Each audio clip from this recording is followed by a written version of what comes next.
This podcast is sponsored by Inside Out Group, the specialists in high-risk and challenging filming and time-lapse, covering health and safety videos for rail, construction, and infrastructure projects nationwide.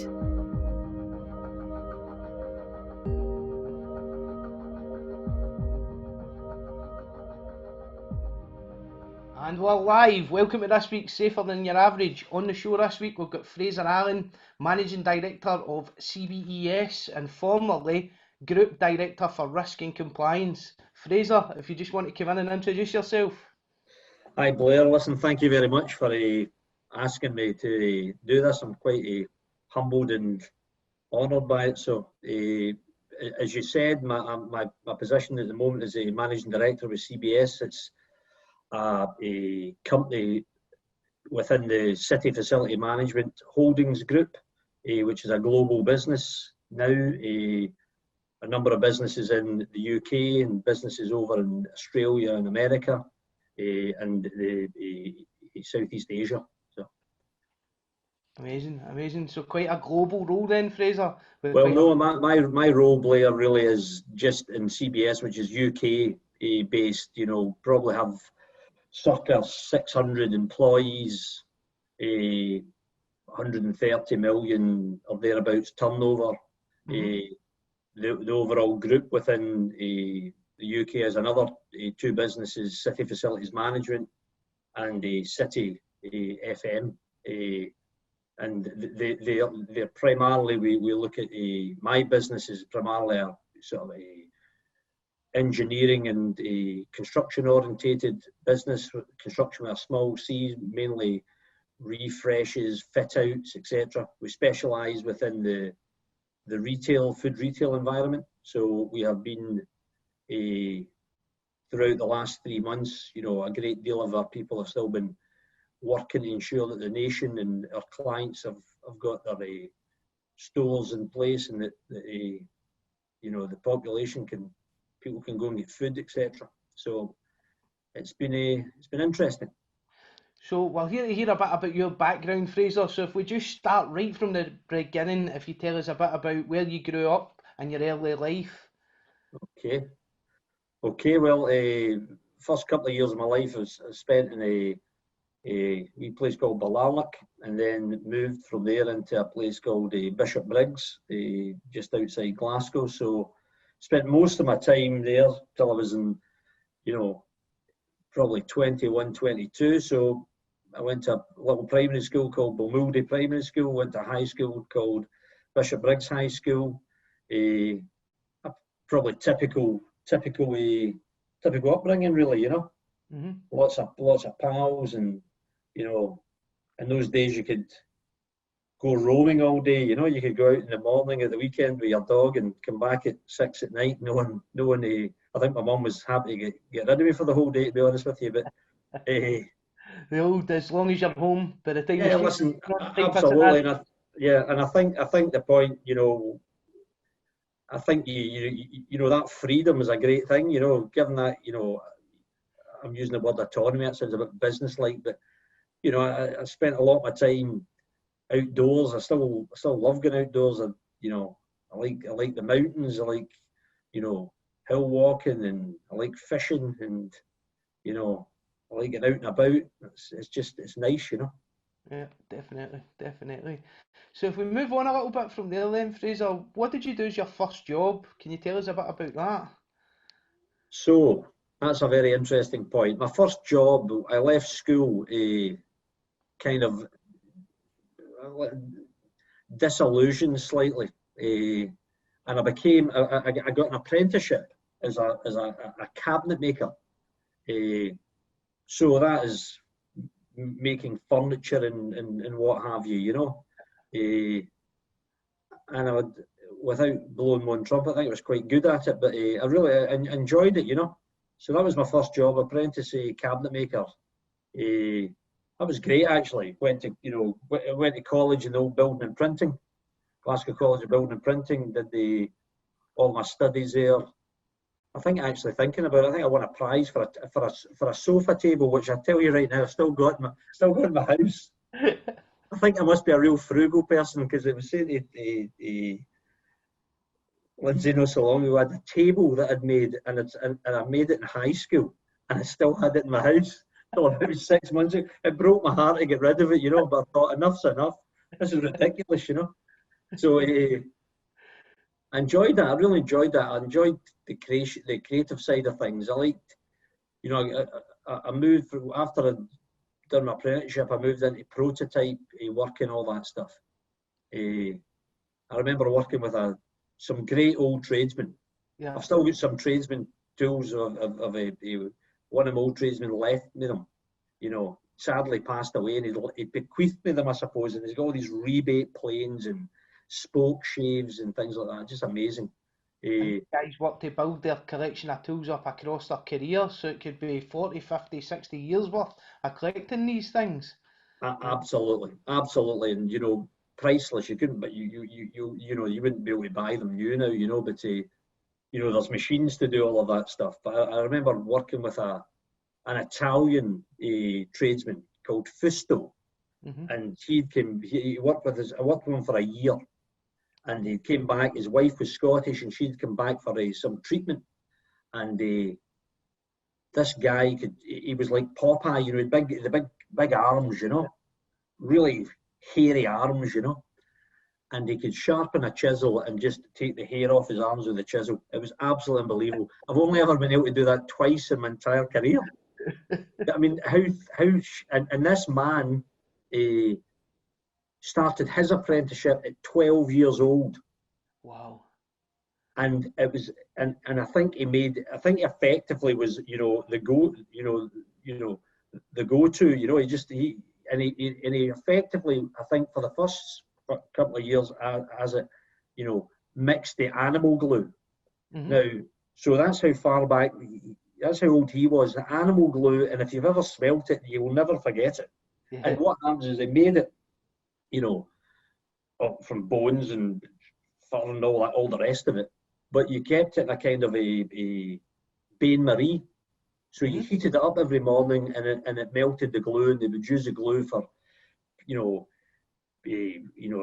heating pieces of wood and veneers and what have you. So that's some of the stories, I suppose, from apprenticeships. But I think, interestingly, thinking about this, when you asked me to come on to do this little chat, you always get nervous getting interviewed, you know, you never get over that. But I was thinking, you know, you hear a lot of stories how people get into safety, and I was thinking this through, and I think, you know, where did you really learn safety? And I think you probably learned it from a very young age. Yeah. It's interesting to see how people, you know, when you think back on it and reflect, did you take risks, and what risks did you take? You know, if you were on the swing or you climbed the tree or whatever it may be. So you're always thinking, you're always assessing risk as you go through. Someone said to me, my son said, you know, he's really, when he was really young, he said, you know, he really understands how to assess risk. You know, he won't do something, you know, you think he's flying about in the scooter, but he knows what he's doing, you know. And I thought maybe people are actually, you're either inclined to be, you know, everyone's hung about with the person that decides that he's going to climb the highest tree and fall off, you know. Yeah. I never went that high, you know. Maybe went halfway up. I get that, having a little one myself. My little one says to me a few months ago, we were walking off a little step ladder, and she said, "Be careful, Daddy, you'll fall off of there." You know, at 2.5, and you're thinking, where have you learned that? That's right. You shouldn't have said that, of course, in this podcast, because you're a safety guru, you know. So you would obviously have a permit. Of course. But I think actually going back to, because I tend to go off piste here, but I think the reality of undertaking an apprenticeship, and it stuck with me when I went into safety, that you've got a lot of guys telling people that have been through, you know, that kind of journey about safety, when actually I don't really know of many apprenticeships, and particularly when in cabinet making, where you're exposed to, if you think about it, you're almost exposed to the six-pack, if you see my point, you know, work equipment, chemicals, cosh, noise, manual handling. You've got, you know, you say, you know, you don't put on a spindle, you know, you don't operate a spindle molder without first of all going through a thorough checklist. Yeah. You know, these are dangerous pieces of equipment, so it's drilled into you from word go from day one in college. This is you know, how many RPM these cutter blades go. And if you've ever seen a piece of wood getting ejected from a spindle moulder, if it hits a shake or a knot or something like that, or one of the cutter blocks comes off, you become very attuned very early on. You understand, it can be a dangerous trade, if you like, if you don't watch what you're doing. So I think that's probably where you sort of get introduced to safety without not really knowing it. Yeah. And I think that's a little bit lost nowadays as well with some kids, that we kind of tend to wrap them up in cotton wool and don't let them experience risk. So when they're faced with it, they don't know how to deal with it, especially when they start to become young adults and move into the workforce. I think that's maybe a very good point. I mean, I think, as society's evolved throughout the years, and hundreds of years, etc. Risk is something, what you did as a young man, or what your forebears did in terms of how they worked, etc., is different from how we would do it. You wouldn't expose people to the same risk. Why? It's just absolutely not on. But I do think you're right.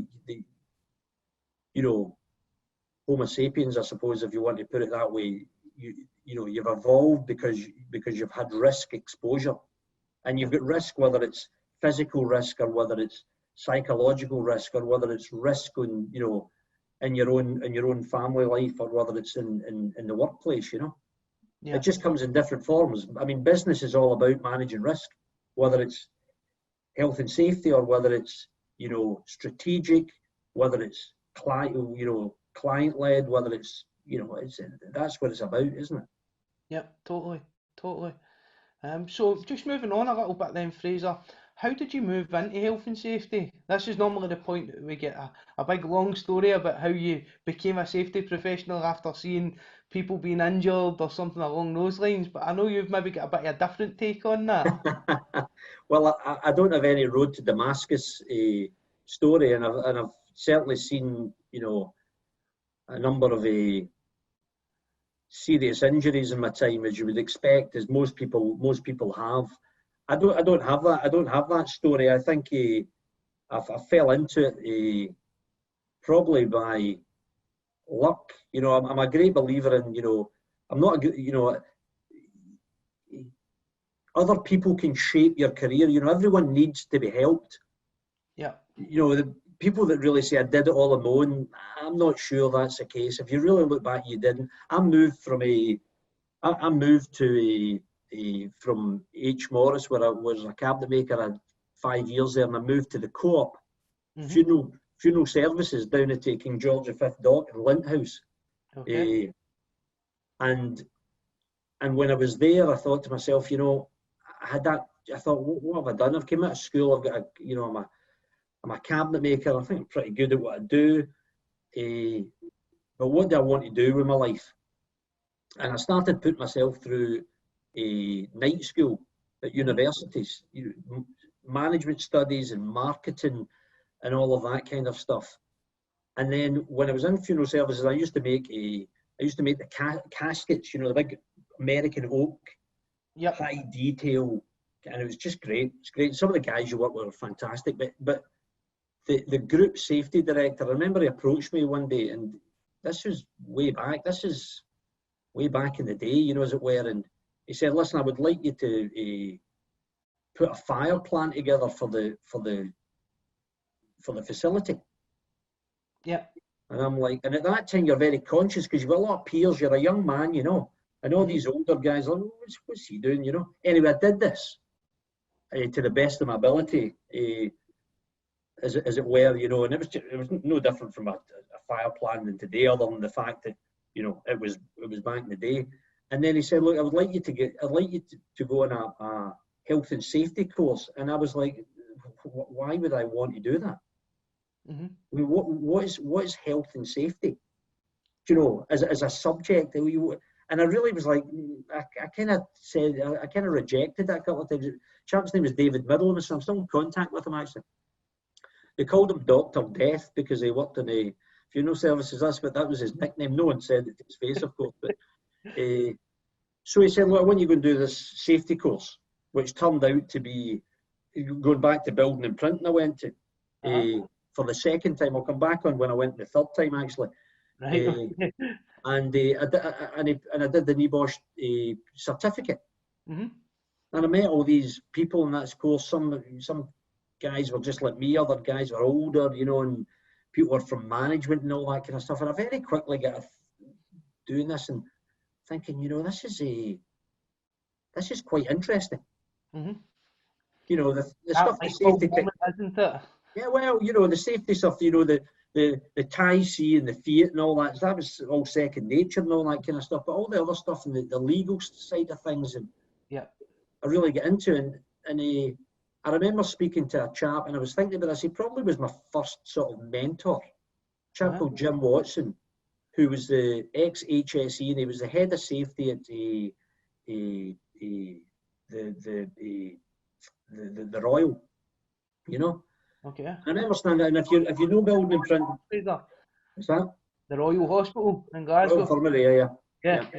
And if you know building and printing, when you come out, it was in the 6th floor or the 7th floor. We went to get our classes. Yeah. Night, because you went in at 2 o'clock in the afternoon and you did 2 till 5 and then 6 till 8. And Jim did the night courses. And I remember standing outside the lifts waiting to get down. I was chatting away to him. He's a great guy, Jim, and he said, you know, he says, why are you doing this? I said, well, you know, I was sent on it, you know, by the work. He said, let me give you a bit of advice. This is about to go quite big.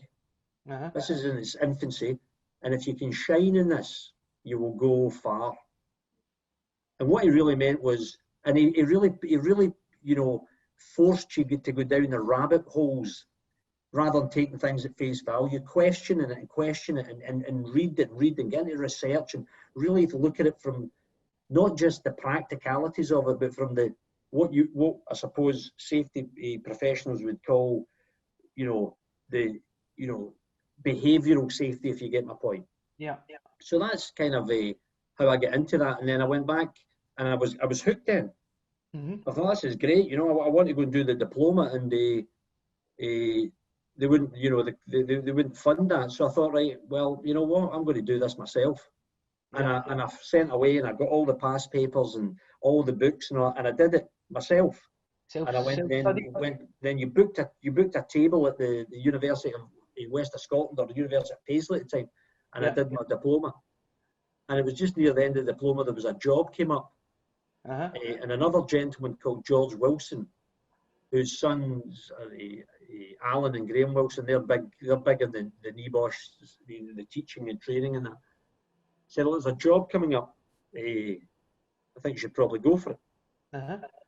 And I went along for the interview. I didn't even know I didn't know what shirt and tie was. You know, I was a tradesman. Yeah. And it was in the interview was in, it was the job, excuse me, I'm going all over the place here. The job was a health and safety manager within the Food Technology College, Glasgow Food Technology College and Glasgow College of Building and Printing. It was a shared role. This is how they had no one had done this before. Yeah. Roger Willey was a consultant for them at the time. And we're going to have Roger on the show in a few weeks, so I'm looking forward to that one as well. I'll ask him about that. We'll ask him about it, because Roger's has been a big influence in my career, and you know, I would say more than simply, you know, a colleague. Is a phenomenal individual, you know, who can take, you know, complex subject and bring it down. But he kind of, you know, handed over for the first sort of year. So by complete surprise, I got this job. And I went into I can remember going in first day, because I had a seat, a desk in building and printing, right, and an open office, and I had a computer, and I didn't even know what a computer was. It had the C prompt on it at the time, you know. I'm like looking at this thing, but in this food technology, Donald Leach, who was a vice principal, so I reported to Donald Leach in food tech, and Bill Duthie in a building and printing.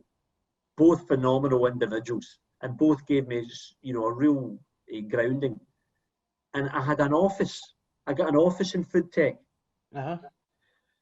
So after sitting down with Donald and asking him what he wanted me to do, he might as well have been speaking Greek to me because I had no idea I did no idea what I was meant to do. I went and effectively hid in this office for about 4 weeks, thinking, I'm winging this. I'm not even winging it. I don't know what to do.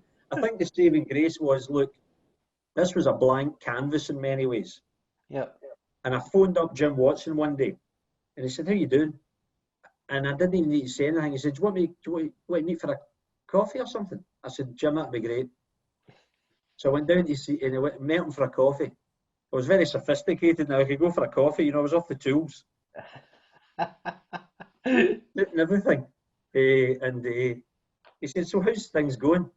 I said, "You know what, Jim, I'm thinking about going back to what I know." He said, "What are you going to do?" He said, I said, "Because I think I'm out my depth here. I don't really, I'm struggling." He said, and I talked to him for a while. He said, I think I know why you're struggling." I said, "Okay, why?" "Well, good, enlighten me, you know, because because I need some help." He said, "I think you've been used to going into a job in the morning and finishing it at night. You go in at 8 o'clock, finish at night. You don't need to think about it. You go back the next day." I said, "That's all right. Now you don't. You go into the office. You do something. It's never complete. You don't even know where it's going. You don't know how it's going to affect things."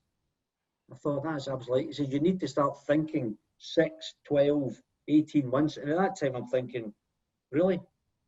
And that was brilliant advice. And I get a real boost from that. And I went back and I thought, you know what, I need to get out of this wee office or behind the desk and understand what you put into my computer to make it work.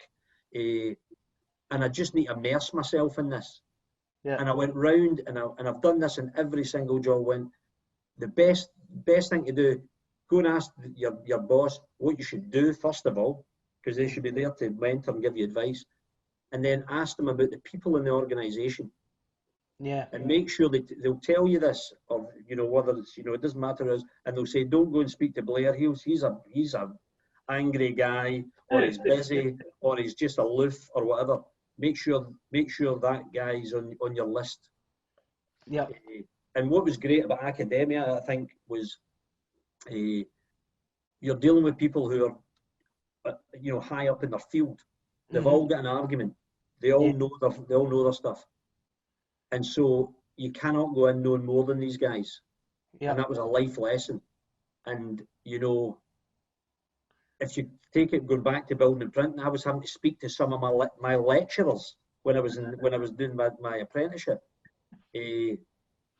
And that really, once you get a grip of that, and once you understood that, you know, you need to understand organizational structure, who's who, what do they do, how do they link, how do they interdigitate with overall, you know, microcosm which an organization is, then I think you then start to think, right, okay, then you can actually go back to your studies and start to say, well, how does this actually apply here? Yeah. You know, and you can build it up, and it gave me a great deal of freedom, because it allowed you. I did stuff in my early days in the colleges with dust lamp analysis, because you had the photography guys, you had the wood machines. You know, I've still got pictures where we did all the readings, you know, and the you know, the dust, you know, total inhalable, total respirable dust. The old Tyndall whiteout to get the refraction of the dust and all that stuff with the cameras. Brilliant, 100%. phenomenal stuff. Yeah, Noise really. surveys, a lot, and you had lots of freedom, because at the time there was not a role. You had to create the role. You had to fill your day, and then you had to then go and present that. So the amount of the skill set I got there, I'm not sure you would get that anymore, because safety's established. You know, it'd be much more. You would be coming in, and you wouldn't feel that kind of apprehension of, do I know what I need to learn this in the hoof, because you would have a team to work with. And actually, once you got on top of it, you know, it was good. And then, of course, you had to then go and train people or communicate with the lecturers, which is never an easy road, you know. And that's when I get into that. I get into lecturing and all that stuff, and started, you know, I did a diploma in food hygiene, and what have you. It was phenomenal. It was a phenomenal experience. By the very nature of these people, they're academically qualified and they know how to research things. So you need to really go in knowing your stuff to deal with them, because they will Well, research you if you're not careful. well, I think the best thing to do is be honest in these situations and make Yeah. sure you say, "I'm not here to tell you your stuff." I Yeah. think most of these guys, most people through every walk of life are pretty humble. You know, if you walk into a business and say, "Right, I know more than the electrician," or "I Yeah. know more than that," and you start telling them about, this is safety, I think you're going to get hackles up in most people. So I think the best thing to do is be humble about it. I remember going to see a lecturer because we had a radiation sources in food tech at the time. Yep. Couldn't believe it. It's amazing. I'm going to go along and see this man, and he was like Mr. Radiation. He was incredible. I never understood anything he was telling me. Yep. He had these wee radioactive sources that he opened up. This is in his desk, and I'm thinking, this can't be right, And then you phone up Roger, he'll tell me about what a radiation protection supervisor need is, So that was that. And then I moved to a Renfrewshire Council after that. Yep. And that was good as well, because you get, public sector gets a hard time, but I tell you, they probably overdo things, but they do it very, very well, Yeah. Worked very hard at it as well. I had a Yes. lecturer when I was at university, a guy called Brian Mitchell. I don't know if you know Brian. Brian was a good guy. I was about to tell you, well, Brian Mitchell I know very well. Yeah. I know very well because Brian Mitchell became my boss at Renfrewshire Council. Yeah. So I was there for a couple of years and they restructured the safety, and there was going to be a senior safety and a safety manager. And of course, at this time, I'm thinking, I want the safety manager's role. I can do this. Yep. I can do this. So I had to go for 2 interviews, one for the senior and one for the safety manager. And I didn't get the safety manager's role, much to my deep, deep disappointment. And Brian got it. And I remember phoning him up to congratulate me. You know what Brian's like? You just phoning me up because I got the job. And I said, no, I'm not just phoning you up because you get the job. I'm actually phoning you up to saying, I'm looking forward to working. But if that's the way you want it to go. And actually, he was brilliant. We had a great relationship. And Brian taught me one thing. Brian was a real strategist. Yeah. I remember coming into the council, he was reading the safety plan that had been written in the policy. He's like, who wrote this? I said, well, I actually wrote it. Pretty good. Well, that's high acclaim. That's, but he showed me how to deal with senior people. Yeah. And when you went into his office, because he lived down in Dumfries, and he would come up for most of the week and then go back down a Friday afternoon. Yeah. He went in his office on a Friday afternoon. He would be sitting thinking, and he'd be looking out the window, that blue sky thing, and his desk was always clear. How does this man do this? Because he delegated it to us. That's how he did it. But the point is with that, I think if you speak to Brian, I've not spoken to him for a number of years now, but I think he would say the reason I could delegate because I had 2 guys underneath me that knew what they were doing. Yeah. I think we were the second council in the UK to get 18,000, and we actually won an award. We got an award. We had to fly down with Brian actually to London, to the Waldorf. Yeah. In London, places that I wasn't acquainted to, and Trevor McDonald, the newsreader, he was. I've still got a picture, and we had to go up the stage and we got awarded this, and it was great. And he said to me in the flight, I looked at him, I said, you'll have no problem with this flying, because he was a TA guy, paratrooper or whatever it was. He was a super fit guy. He went, I hate flying. I've jumped out a lot of these, but I don't like it up in them. My lasting memory of Brian was all the colourful, flowery shirts that he used to wear all the time. Yeah. He was a really eccentric guy, but really, really good to speak to. He was very, very. He was great, as if you were his wingman, you sat there and you could watch him talking to directors and all that. I thought, I know why I never got that job now. And I'm glad I never got it, because I wouldn't have been, where I am if that hadn't happened, Yeah. that allowed me to then, almost have a step change in terms of your career development. And I think, I go back, you don't do it on your own. You need a bit of luck. You need people to, put their faith in you. Because the job after that I went was another blank piece of paper. It was a quango for the Scottish Exec. I was asked to go to join, and I went into, my position was a senior HR advisor. Right, okay. Parenthesis, health and safety. And the truth of the matter, I was setting up an organisation. It was bringing all the NHS and local authorities together. It was the Scottish Care Commission. Yep. Which, so that was interesting. And you're going into a position as well, and that was quite a difficult time for a lot of those organisations because they were all merging into each other and all the different systems and setup. Yeah. 100%, and you've got to take that into account because people don't like change. I think I personally do like change. I think I like it. I like the flex. What I like about safety and those probably this, and right the way through my career is the beauty about safety is it gets you into every nook and cranny of an organisation if you want it to. Yeah. And I think health and safety is probably, I'll probably not get any favours for this, it's probably getting an outdated term because it's much more risk management. Yeah. Take the financial risk management out of it, but you need to link with that because in the role that I moved into, and you've got to build it yourself. You've got to want to bring more into it because it's all about understanding risk.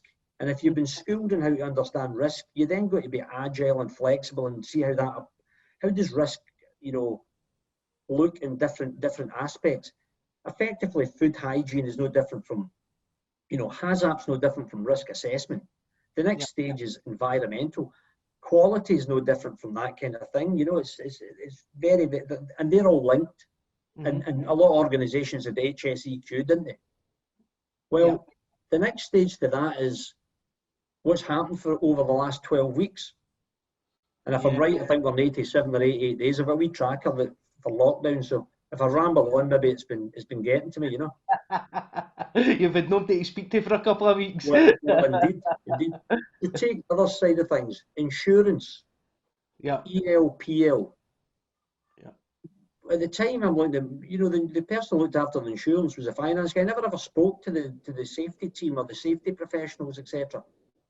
Well, I'm not saying they should control that, but in terms of my business at the moment, ELPL is under risk because that's why you can make a real difference because you know how to stop, you know how to protect the business, protect the people, reduce the claims because of better working environment, etc., etc. And then from that, business continuity, that the last 12 weeks is all about business continuity. Yeah. That's about risk management. So all of that, I think,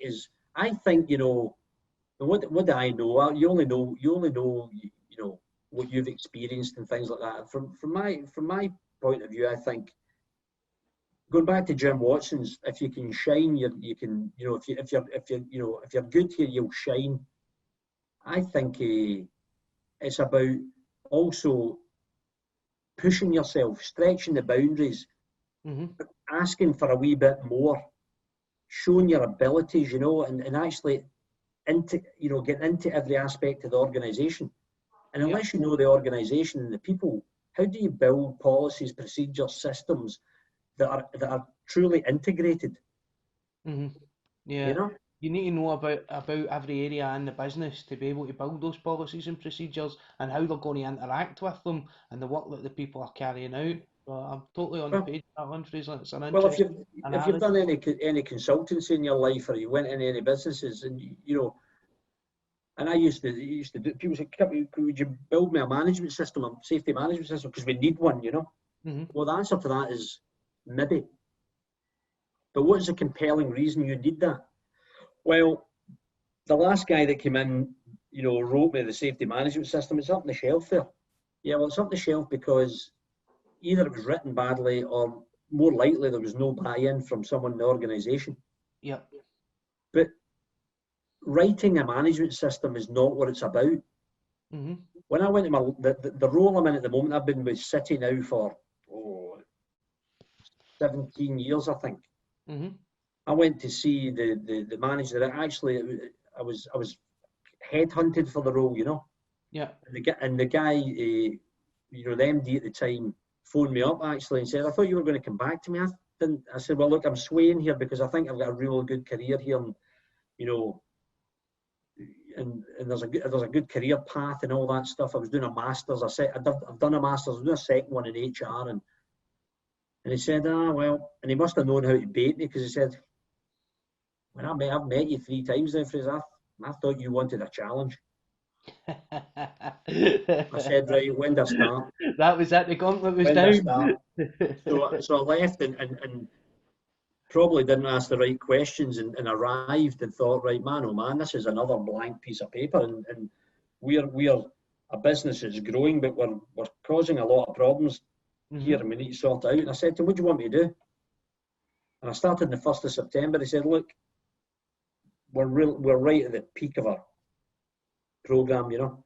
I want you to go on trains and planes, and I want you to go and spend 3 months, just go around the country, go and meet people." I said, "No, I know that, Ian, but really, what do you want me to do?" He said, "No, I want you to go and meet people, understand the organisation."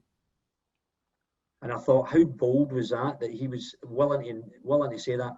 And he said to me, "But don't go and meet that guy because he's up to his eyes in at the moment." And I said, "Right, okay. What's his name?" "Mike Brannigan." I said, "Okay.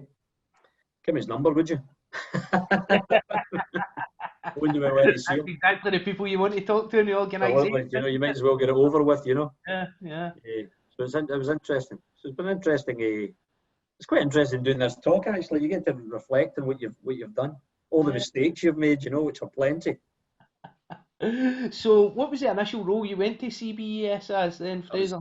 It was called City Projects at the time, and it was a sort of offshoot of City FM, and I went as head of health and safety, and then we became CBS, and you know, it took you a while to change people, you know, change people's mindset and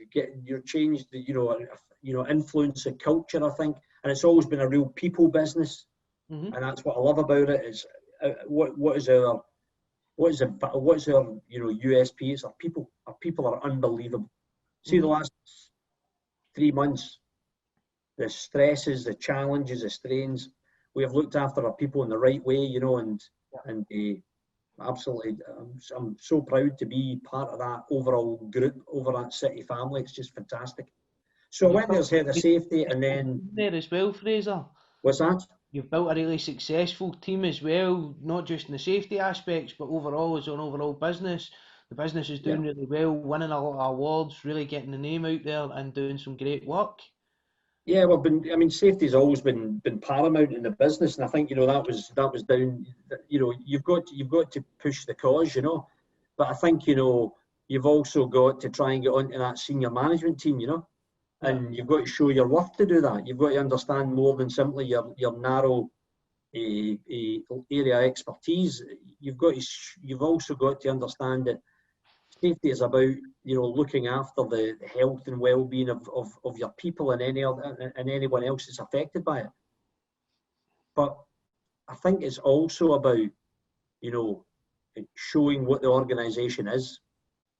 You know, safety is, you know, you're right. You know, I'm big, first of all, on people development. Yep. So I built a team in there, you know, and there's some great guys in there, you know, that are still there, still with me. Duncan McNichol, who I remember lecturing in Strathclyde University and the diploma. He was one of the first guys I took on. Yep. And you've got to have a great team. You've got to have a great team. You know, there's only so much you've got to have a great team beneath you. And I think he's a bit like all the guys. I try and make sure they're rounded, you know, that they're not just a trainer or not an auditor or I don't want policemen. I want people that are willing to get into it. And my business, I think the legacy in there is, you know, safety is, you know, first and foremost at the top. Our colleague surveys will tell us that, you know, 98%, success in terms of how people feel about their safety. I think you're right. We've done that. We've went quite rightly for various awards, because I think it's good to get the external, the macro environment, your peers, actually challenging you. It means a lot, I think, and we've been pretty successful in that. So I think it's great, and my guys are involved with all the design teams, all the planning. They're not, no one will just walk onto a site, and they're part of the team. That's part of their challenge. Yeah. Because they need to be poacher, turned gamekeeper, and it works well. They're held in high esteem, and I think our safety record is very, very, very, very good. Yeah.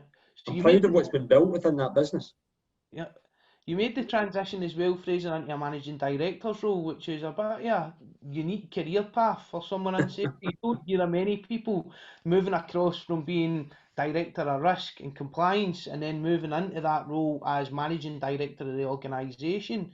How did you find that transition? Terrifying. Yeah. Very honest answer. Terrifying. So I was made a board director in 2013, and and by that time, the safety team was really established, and I got a bit of a, you got a bit of a wider remit. So all of the risk management side of things, the systems, client facing sort of a approach. What does the client think of us? How do we enhance our delivery and what have you? And I think, more get involved with MD, in the strategic direction of the business. In other words, we were very much one client focused. Yeah. How do we broaden the business? How do we learn? How do we take our values, and our solutions and our approach, and get into other sectors and things like that. And I think we've done pretty well. There's a long way to go, So I think to cut a long story short, maybe I was the only one. Maybe I was the only one who's willing to take it. I'm only kidding on that bit. But when you go into something like that, before I did that, actually, I started doing a lot of the IOD exams and things like that. So I think that really held me in good stead for that. But it's like anything. Is anyone ever ready for the new job, the new role? Truthfully, you need to be like that when you're in an interview. You need to come across as but you're very, very seldom, are you? And you realise very quickly. Yeah. I think the difference. Well, I think one of the things about it is when you're running a P&L or a department, or you're a director, you've got direct reports under you. Mm-hmm. When you become a managing director, you've got directors who are responsible for their P&L. You can't manage them the same way as you manage other people, Yeah. It's and you find very quickly that you're on your own. Mm-hmm. So you need to make sure you've got these guys round the table have got your back, Mm-hmm. and that you've got a sounding board, So I've got a very strong relationship with my FD, and that's incredibly important because we need to be, this is about, our role is to make sure you've got long-term health for the business. Mm-hmm. And all of these things that come along with that. What's our strategic direction? How are we make sure we're looking after our people, safety-wise, their well-being, their development? Because the truth of the matter is that's what's going to allow you to grow, And how are we? And then you get exposed to new areas such as how you marketing, strategy, all of that kind of stuff. So it's quite exciting. I've been in the role maybe just shy of 2 years now. So yeah, it's been an interesting journey, and it's still ongoing. And of course, up until this point, we've not mentioned your second career in the volunteering sector as well, with the occupational safety and health. So, you want to tell us a bit about some of the roles that you've had with IOSH, both at a regional and a national level? Well, I started going to the IOSH meetings when they were at the University of Paisley. You can ask Roger about that because he used to host them. Right, okay. And Brian Mitchell, I think, said, well, I think you should start getting into this.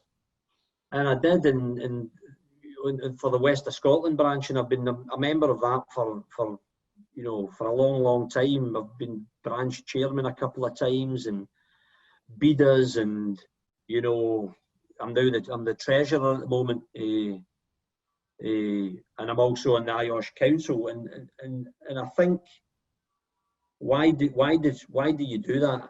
I think you do it because you owe it to give something back to a profession that's given you so much. Yeah. So it's like the same as I used to do a lot of lecturing and all that kind of stuff. I loved it, because it made you have to prepare. You knew you were going to get tough questions. When you lecture on a certificate course, a diploma course, or on a the masters or whatever it may be. Most of these guys come into safety as a second career. Yeah. They know, so whatever you're talking to them about, there'll be someone in that audience that knows more about that strand than you do. Yeah, totally. So it makes you to think, and you want it to be an experience for them. IOSH, I think we've built the West of Scotland branch up. The attendances are really good. I think, what have I brought to it? I think I brought some teamwork to it. I think hopefully some ideas. I think we've got a nice executive now. There's a better blend. There's a bit more diversity. There's more. We need to get younger people into that. We need to get, I'm quite proud that there's, I think four ladies on that, and I think that's that. And we need to get younger people on it. We've got young Alec Petrie on it. He's not so young anymore, but he's on that. You're on it, on that executive. And I think what we've done there over the years, whether it's the certificate of merit that we turned into the certificate of merit dinner and all of that stuff, volunteers are unbelievable people. I probably do less now than I did because I've moved into this role. But when you look at, you're humbled when you look at the things that people do. You're doing these podcasts. It's all about promoting safety. These guys, and I'm using the term guys, but you get my point. The men and the women, in the safety fraternity who are volunteers, give up their time, and it's a huge amount of time. Yeah. And it must be hard for some people because you've got families, you've got work commitments, and you've got to take your hat off to employers who allow people to go to and do that because they'll say, well, what am I getting? What's my return for this? Mm-hmm. And some of them say, you know what? Some people might see it as one way or the other, but the point is, I think West of Scotland does a very good job. I think we try and listen to our membership. We put on some great speakers, and it's not easy. It's not easy doing that kind of stuff. Yeah. And then the council, I was actually, asked to do that by Douglas Connell. He suggested I do that. Yeah. And I was surprised I was voted on. The podcast in a few weeks' time as well, if I can get a hold of him. Recently retired, but some story, some career, and a really good guy. Well, Douglas, I think if you watch Douglas in terms of his delivery and his articulation and how he's much more erudite than I am in terms of how he can put things in order. And he's very good, And he was, of course, on the council. So I'm in the council for a couple of years. I've got one more year left, and then we'll see what happens. But I think that's been interesting. It's been interesting trying to shape a IOSH as a organisation, as a if I can get my words out here, influencer. Because safety's got a long way to go here. Mm-hmm. I think safety's got a long way to go, and I think they've done a great job in getting huge amounts of people into the profession.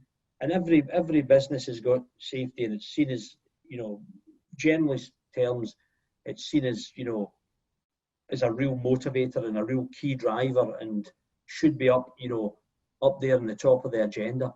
But my personal point is, I think safety needs to become something more. It needs to get into the wider aspects of the business. Not everyone needs to do that, but my personal opinion is it's an exciting journey, And if you can get into the risk management side of things, you can get into your organisation and you can really influence it. Yeah. And that probably brings me on to my next question then, Fraser, which is, you're now at the pinnacle of your career, you're at the top of your organisation, you're the managing director. Where do you see yourself going next? That's a depressing question, Blair. You know what they say, you know, it's sometimes better being in opposition rather than being in power, if you get my point, because there's only one place to go, at the pinnacle. Look, I think I've got a lot of work to do in the city and CBS. You know, we've got a business that is a great business with great people. My drive over certainly is to make that business even better and healthier and grow it as much as we can. So who knows what the future holds, you know?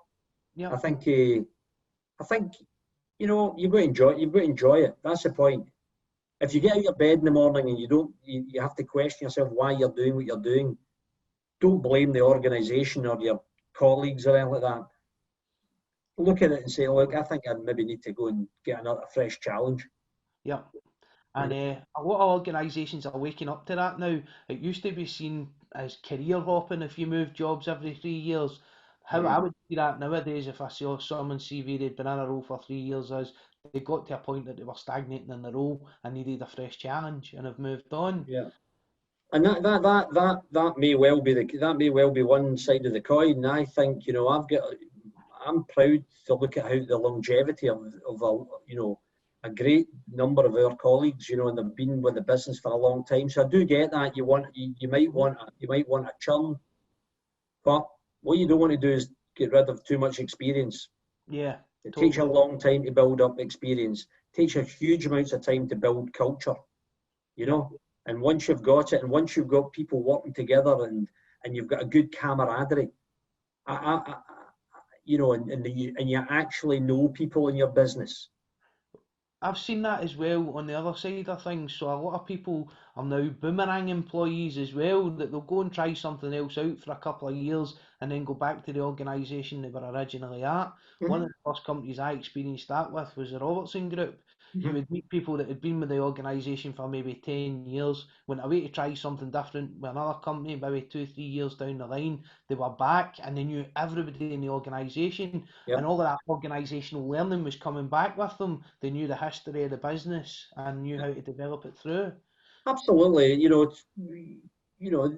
no one should criticise someone for moving from one to another. A lot of it's nice when someone comes back because you know, there's a reason for that, you know, and you've got to try and keep your business fresh, is my point. Yeah. You know, you've got to keep people developed. You've got to understand why you're developing them, why we educate, you know, our colleagues and this, that, and the next thing, why we're doing these training programs.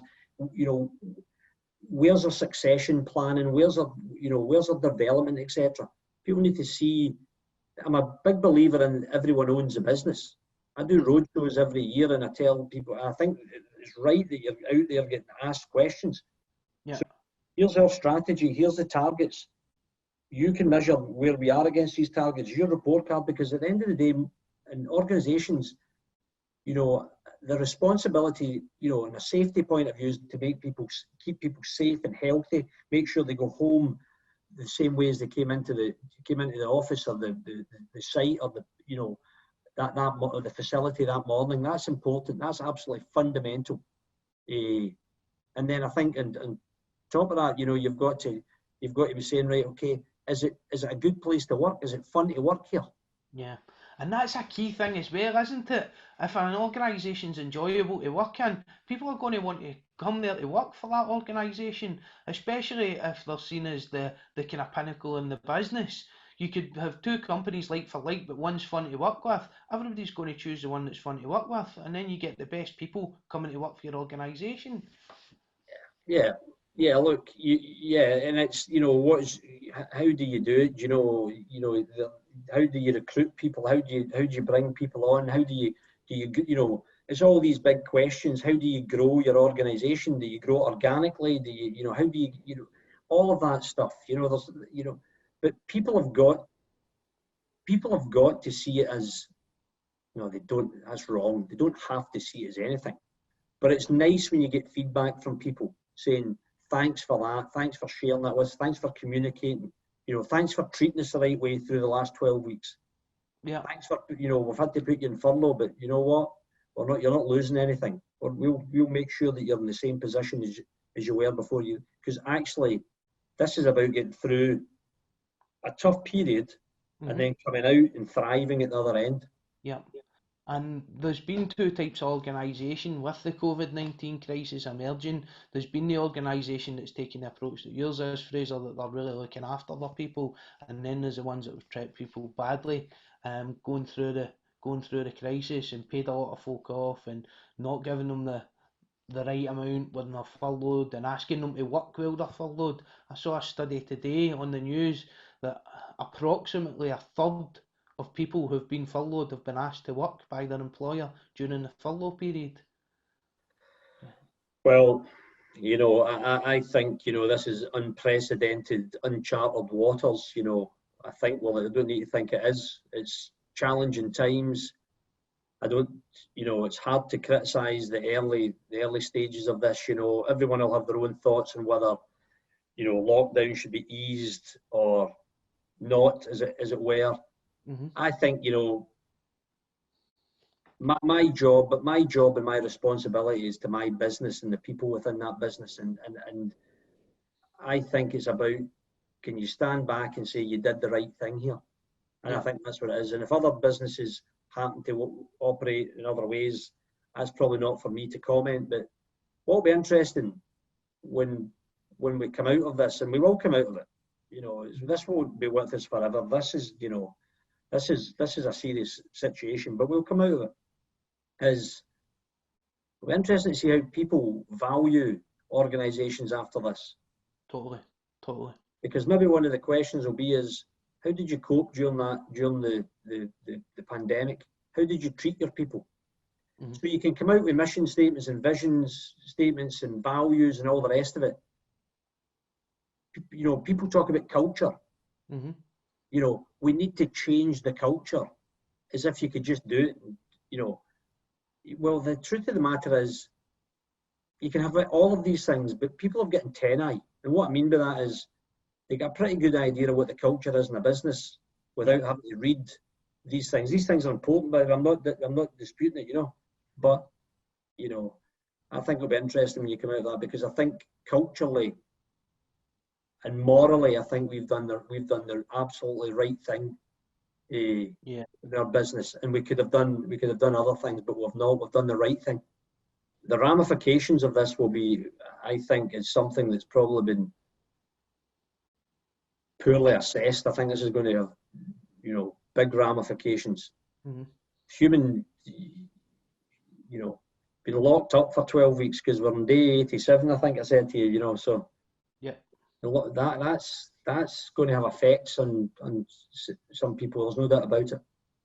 We just need to, when it comes back, when we start getting people back and all that, we need to make, not when we start, we need to make sure we're mindful of that. That we're looking for the signs, because it's difficult, because a lot of organisations saying this is great, we can shut our offices now, we can everyone can work from home. I think I did some work in China a few years ago. I put a global strategy in for a company, and I was asked to go to China and do some work there. Training, actually. I wrote a training course, and it was IOSH certificated, actually, accredited rather. And when you speak to that culture, is quite interesting, because when you ask them what do you think of the current Prime Minister or even the previous Prime Minister, they'll say, too early to tell. What do you mean? Well, you don't know the ramifications of an economic policy for several years. But in our society, we think everything, well, someone's made that policy change. So, we've been in the house for 6 weeks, we can work in the house. We don't need houses, we can shut down offices. We're in a disaster recovery, if you get my point, phase. People will do things in emergency. Whether we're still saying this in 12 weeks, let alone a year time, I think it'll be an interesting one. I'm not qualified for that, but you'll have behavioural psychologists and people like that. They'll have thoughts on that. I'm not sure that working from home every day is necessarily the best thing. I think we're probably much more a social creature. Mm-hmm. We like interaction. I mean, I like talking to you here, Blair, but it's much better sitting around the IOS deck, you know. At the table, isn't it? Yeah. Yeah, absolutely. Yeah, totally. So thanks very much for coming on, Fraser. Just a little question that I like to ask everybody that I get on the show is, what advice would you give to someone that's starting out in health and safety today? That's a great question. Great question. I thought you were going to ask me what my fee was going to be, but there you go. That's in the post, don't worry. That's right. That's a great question. What advice would I give them? I think I would say to someone, and this might be to any walk of life, I would say, you know what? Be inquisitive. Try and know your subject and get under the skin of it.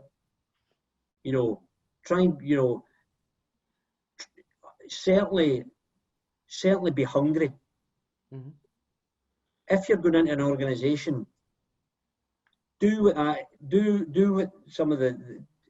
was talking about. Understand the organisation and the structure of it. Go and get as many organograms as you possibly can, and understand what people do. Because that's a bit of Sun Tzu. You know, if you've ever read Sun Tzu, The Art of War. You know, I'm not suggesting I'm a warlike kind of chap, but I'm talking about understanding people. You know, I think one of the early successes that I had in City was not to go in and write a management system, but to go in and understand what these guys did, because effectively what they did was they worked at a couple of things. They scoped works, they turned the scope into a programme, they then delivered that through plans and all the rest of it. So I can either come along and say, here's a policy beside that, and that's important, but that's really important. Or I can say, do you know what? You can only build a wall or put a scaffold up or dig a hole in the right way. If you do it the right way, it's always the safe way. Mm-hmm. So understand what they do and then knit your policy and procedures into that. And that will take you longer because you need to think about it. And it's anyone can write a policy, anyone can write a standard, a procedure, a risk assessment. I've seen a million of them, and you have as well. And most of them are, well, not most of them, a lot of them are pretty. This is what you want to know. No, that's not what I want you to know. I want you to know how you're going to do it. So, yeah. So I think my advice would be, you know, be inquisitive, be hungry, be empathetic, understand the challenges people have got, because you're effectively supporting that person. And I think, you know, utilize emotional intelligence, I think. Yeah. I don't know how much you can learn yourself about that, but understand how to deal with people. Mm-hmm. You know, try and be compassionate when you need to be compassionate. Try to be forceful when you need to be forceful. Try to be cooperative when you need to be cooperative. You know, some people need coaching. Some people need, an arm around them. Other people like to know where the line is. You know. Mm-hmm. So I think that would be that. In terms of safety, I think, you know, try and drive it. Look at what the next thing's going to be. Yeah. You've had a lot of giants before you. You know, there's some of the guys we talked about today, Roger Willey, you know, Brian Mitchell, you know, Brian Hume. These guys have all done it before. You know, you're standing on the shoulders of some unbelievable people. You know, look ahead and say, right, how do I take this to the next level? Yeah. How do I integrate into the business? How do I drive this business? Because you're a prime mover in the business. You're part of the success. That's what I'm saying to someone in safety. You can be part of the success. And it's not just it's not well-being or safety. It's all of those things plus reputation, plus, you know, being proud of being the organisation that you're part of that. You'll create that, you know. Yeah.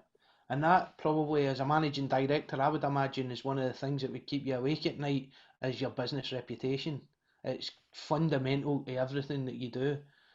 I think what keeps you awake at night are a number of things. I think the last thing you want is anyone to be injured. Mm-hmm. You know, Yep. that's you don't want that. You know, and you know you want to make sure that you're absolutely right. You want to make sure the reputation of your business is intact and can grow, because that's really about looking after health with a capital. You know, the health of the business, the health of the people. Yep. You know, a lot of people, you know, for the right reasons go to work and everyone's got a security issue. You know, they want to know that the business is going in the right direction because they've got families, they've got mortgages, they've got, you know, that's my responsibility. Yeah. My responsibility is to make sure that we've got a business that, you know, that is healthy and sustainable. Mm-hmm. And that includes all of the things we've talked about. If you don't look after your people from a occupational health point of view, from a safety point of view, from a well-being point of view, why will they look after you? Yeah, totally. And a disgruntled employee is one of the most dangerous things that you could have in any organisation. Well, as if you look at cyber security and you look at the charts they put up and you say, where's it likely to where's the attack likely to come from? You know, it's likely to come from the disgruntled employee. That's right. Yeah, totally. Or me, who doesn't know how to operate a computer, you know, with a C prompt, you know. Thank you very much for coming on the show, Fraser. I really appreciate it. I think people will get a lot from this interview and they'll have learned a bit from yourself. You've been absolutely fantastic. So on behalf of the Safer Than Your Average podcast, thank you very much. Well, listen, can I just emulate and say thank you very much. This has been terrific, and I'm not sure people will learn anything from it, but I've rambled for however long, but it's been really nice. It's been like a walk down a memory lane, as it were. So I really appreciate you asking me on here, and thanks very much. And hopefully we'll see each other in the flesh once lockdown's over. Yeah, totally. I'm looking forward to it, Fraser. Thank you very much. Okay. Thank you. Cheers. This podcast is sponsored by Inside Out Group, the specialists in high-risk and challenging filming and time-lapse, covering health and safety videos for rail, construction, and infrastructure projects nationwide.